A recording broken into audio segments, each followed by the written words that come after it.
Today's video, I'll be showing you how to properly tri-merge your CPN. If you do not do this step correctly, you will not have a score on all three bureaus. Lenders can pull any credit report. Before you go apply for a credit card, you want to make sure that your credit score is there. So this is how you do it. This video is intended for educational purposes. Tri-merging a CPN is basically giving data to all three credit bureaus so that they can pull your credit report. That's pretty much all it is. It's basically getting your name, your address, all that information into the system so that they can actually pull your credit report. So the way you do this is by applying for multiple different places that do not give you a hard pull on your credit report, but they still do some type of application. So when they pull your credit report, they actually can see that you have this, or that. So the first place you want to go to is called My Auto Loan.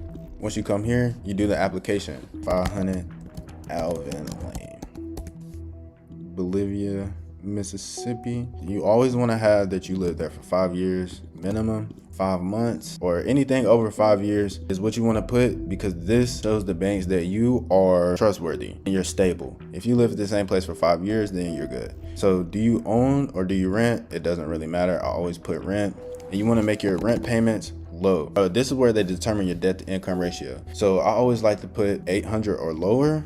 Employment status, you always want to put employed. Even if you're employed by your own business, you want to make sure you put employed. Occupation, manager. Current employer, Jimmy the maintenance man type shit. Work phone. Time at employer, you always want to have over 5 years as well. Grossly income, I like to do 85K. So this is based off of your rent. So if you want to get approved for an apartment, you need to have between 2.5 to 3 times of the income. So if you want to go to a place that's $2,000 a month, you need to have $6,000 a month on your income statement. So that's what that's for. So 85 divided by 12, I think is like 6.5 or something, 6 or 7.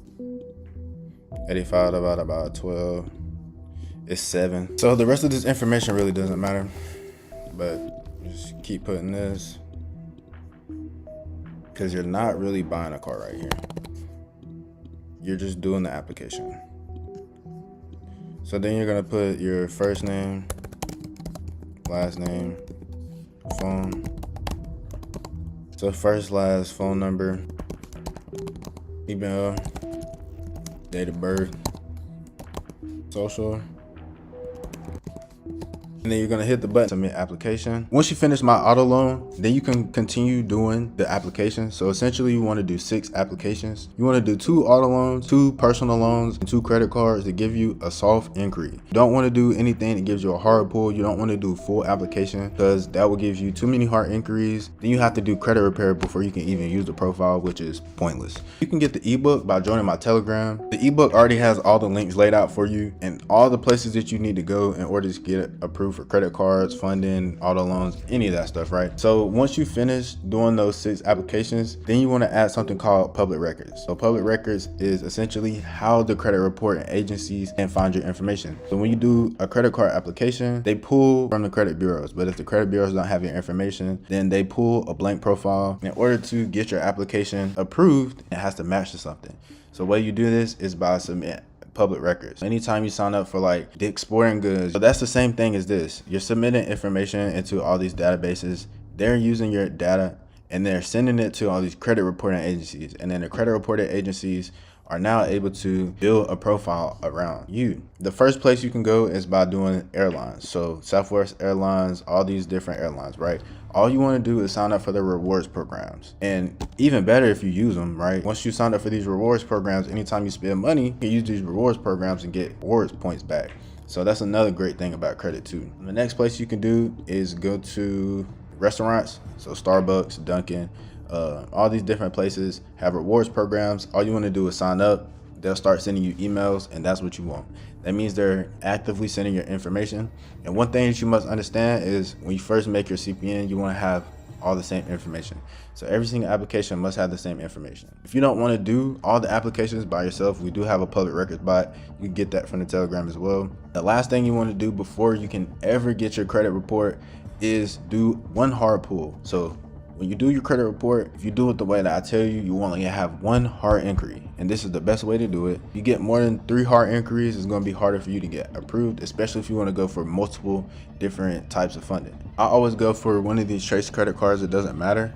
All you want to do is do the application. So first name, last name, blah, blah, blah, right? You do the actual Chase credit card application. Don't do the one that says anything about pre-qualify, because this is the hard pull that you want to have. Once it gives you a hard pull on your credit report, then you can sign into your Credit Karma within like pretty much 24 hours after doing this, especially if you have public records. I normally have between 100 to 250 emails before I try to sign up for credit monitoring, because if I don't and I flash the gun, you can't really get your Credit Karma, and that's annoying. When you can't get Credit Karma, you have to find all these different websites to try to pull your credit report from. Of course, there's different websites, but I just like using Credit Karma or Experian. Like, it's just simple. That's essentially how you TRIMERGE your credit report. If you do this correctly, you can do this within 24 hours. You don't have to wait 30 days and 60 days. A lot of people come to me and talk about something. I've been waiting for the 60 days or 90 days. I'm like, where y'all getting this from? I'm here to actually give y'all the real game, the real sauce. If you want to learn how to do it, we do have a mentorship program. It's normally at $1,000, but it's the new year and I want to get as many people rich this year as I can. If you want to join it, you can join it right now for $444. I only have 5 slots left for my next mentorship. So these next 5 people, you're gonna have a class, you're gonna have weekly calls, and in these calls, I'm gonna make sure that each person gets approved for whatever they need to get approved for. So I'll help you even become a trade line plug, even credit repair, credit funding, trade lines, all that stuff. So if you need access to this, message us in the Telegram, which is linked in the description. It's VIP Approval Club V2. Make sure that you join the right page, because there's a lot of people who try to make different pages of us, and sometimes our pages get taken down. So you just need to make sure that you come back to my YouTube channel, which is right here. If you don't come to this page, it might not be me. Access to anything that you need is right here in this link. Without further ado, it's been Mr. Cashflow, and we out. One love.